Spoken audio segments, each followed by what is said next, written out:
The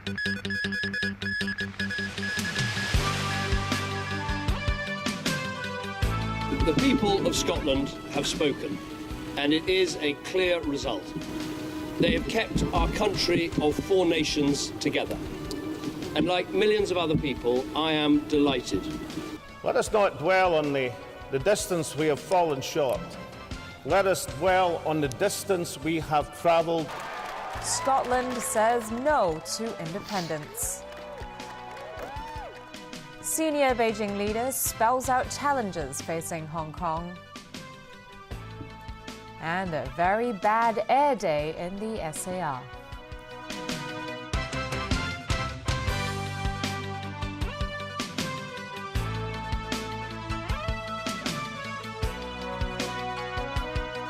Hello and a very good evening. In a momentous referendum on independence, Scotland voted by a decisive majority to remain in the United Kingdom.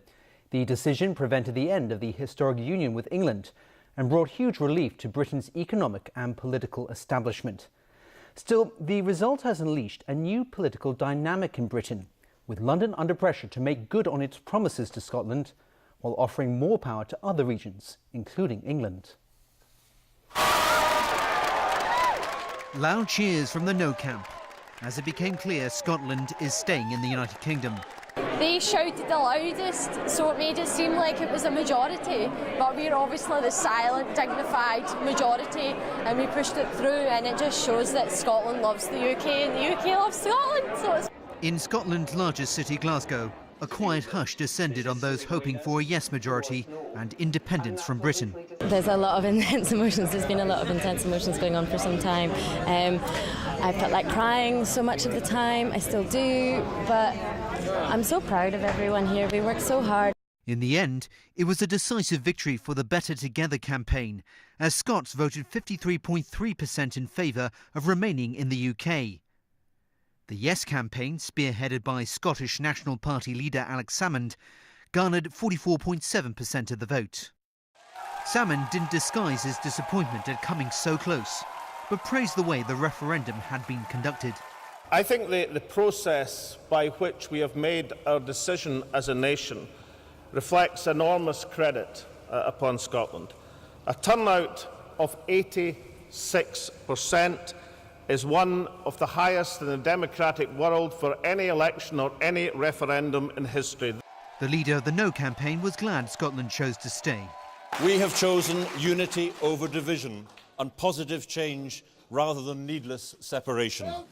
In London, number 10 Downing Street breathed a massive sigh of relief as the result spared Britain from dealing with a potentially messy breakup and a huge political crisis. British Prime Minister David Cameron promised offers of greater autonomy and powers to Scotland are real. The 3 pro-union parties have made commitments, clear commitments, on further powers for the Scottish Parliament. We will ensure that those commitments are honoured in full. And I can announce today that Lord Smith of Kelvin has agreed to oversee the process to take forward these devolution commitments, with powers over tax, spending and welfare, all agreed by November, and draft legislation published by January. But that's just the beginning. Cameron said London would look at giving greater regional powers to Northern Ireland, Wales and England, leading to a more federal UK, with less power in the hands of Westminster. Well, here in Hong Kong, members of the Scottish community gathered to watch the results of the referendum. As Owen Fung reports, they have mixed views on what the future holds. Scottish and other expatriates in Hong Kong could only be spectators in this referendum, as there was no overseas vote. Many gathered at a bar in Wan Chai to watch the votes being counted live on television. They hold different views on Scotland's future. Some believe Scotland would be better off on its own. Economically, Scotland is outgrowing the UK. We already have a strong economy. We can only get stronger. Others, however, hope the UK would remain intact. I feel it would be really a shame for the UK to break up. I mean, the Union flag is everywhere, you know, and to break that up would be really heartbreaking. Spectators watched on intently as the results from different areas were declared. Some who backed the Yes campaign expressed disappointment at the final outcome. I'm kind of, I'm bitterly disappointed as a lot of us are. Unfortunately, it seems to be that bad publicity and maybe a lot of fear campaigning from the no side seems to have won the day. And Academic Simon Shen says there are reasons for those wanting independence to remain optimistic. The major issue is that the Scot independentists, they wish to have a greater share of power and resources. So if this kind of achievement can be gained, then no matter they vote yes or no, then they're already the gainers and the winners. No matter what the future holds for Scotland, many witnessing the referendum today said it was a great display of democracy at work and are proud to see it happen in their homeland. Owen Fung, TVB News.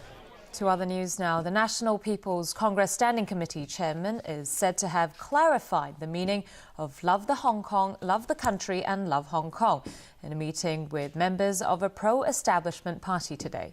The New People's Party also says Beijing's framework for political reform will not change despite protests here in Hong Kong. At the Great Hall of the People, Zhang Dejiang, who's also in charge of Hong Kong and Macau affairs, told the New People's Party delegation that Hong Kong currently faces 3 key tasks. Zhang said the first thing to accomplish is to have rational discussion over political reform ahead of the implementation of one person, one vote in the 2017 chief executive election. Secondly, Zhang emphasized Hong Kong must remember that development is its #1 priority. Thirdly, whether it's democratic or economic development, the goal is to improve people's livelihoods and to ensure Hong Kong's stability and prosperity. After the meeting, New People's Party Deputy Chairman Michael Tian said Zhang clarified the meaning of love the country and love Hong Kong. It's a political requirement set by Beijing for CE candidates that has been disputed by many in Hong Kong over its ambiguity. According to Tian, Zhang said candidates do not need to love or support the Communist Party, but they must not be against the party or one-party rule. New People's Party chairwoman Regina Ip added that much of the 40-odd-minute meeting was spent talking about the proposed Occupy Central campaign, which the state leader called an illegal act. Ip quoted Zhang saying the NPC Standing Committee is the nation's most powerful body, and the decisions it's made are not going to change because people are shaving their hair and boycotting class. She said Zhang is very upset that people are being mobilized to take action against a decision made by the country's top body. On Sunday, former Chief Executive Tung Chee-hwa will be leading a delegation of top business leaders, including tycoons Li Ka-shing and Li Shaoqi, to Beijing. They'll be meeting with President Xi Jinping and Zhang Dejiang during their visit, and political reform is believed to be on the agenda. Well, to the latest in the saga involving political donations made by Next Media chairman Jimmy Lai, his top aide, Mark Simon, reportedly appeared at the ICAC headquarters this morning. Simon, a senior executive of the Next Media Group, was said to have arrived at the anti-graft body's headquarters at around 11 and left about 2 hours later. Lai himself was at the ICAC for a couple of hours on Wednesday. The anti-corruption agency has declined to comment on the matter. ICAC officers searched Lai and Simon's homes, as well as the home and LegCo office of Labour Party lawmaker Lee Chuk-yan last month. If you were out and about today, you probably noticed the thick smog. Well, you should stay indoors for now, according to the Environmental Protection Department, whose air quality monitors showed pollution levels that pose the most serious health risk. Both roadside and general stations around town recorded a serious level of air pollution this afternoon, except for those in areas such as Eastern, Hong Kong Island and Tai Po, which were at very high. Serious is the worst category in the Air Quality Health Index, where the public is warned to reduce the time spent outdoors to a minimum. Officials say pollution levels are expected to stay high before pollutant dispersion gets better. A mainland court has fined British drug maker GlaxoSmithKline 3 billion yuan over a bribery scandal. That's a record penalty in China. A number of company executives were sentenced to 2 to 4 years in jail.